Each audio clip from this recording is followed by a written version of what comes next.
Actually, kalooban ng tao. Ikaw naman, parang ngayon ka na nakakita ng babae na liit ko.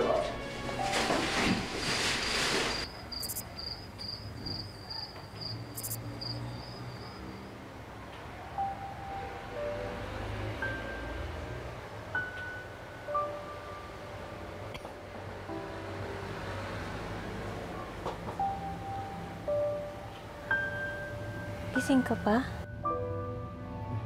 Hindi makatulog. Bakit basa ka? Naligo ka ulit?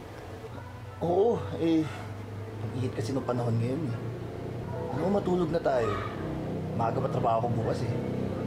Ha?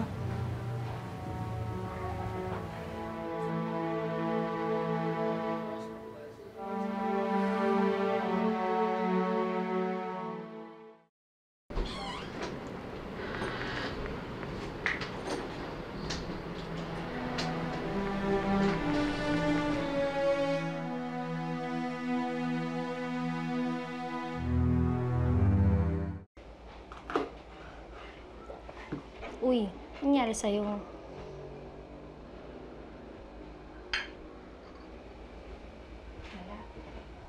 Okay lang. Ay, nako, Jane.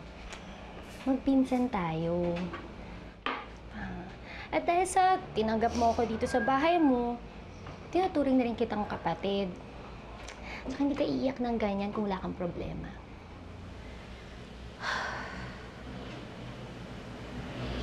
Pakiramdam ko, may ibang babae na si Jeff.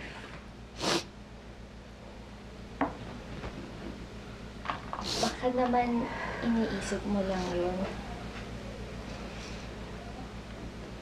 Hindi. Pakiramdam ko may mali. Malamig na siya sa akin sa kama. Malay mo, pagod lang si Jeff sa trabaho. Hindi ko alam. Pakiramdam ko kinakarma ako. Alam mo ba na inagaw ko si Jeff doon sa best friend ko noon? Pakiramdam ko baka ito na yung balik ng ginawa ko noon.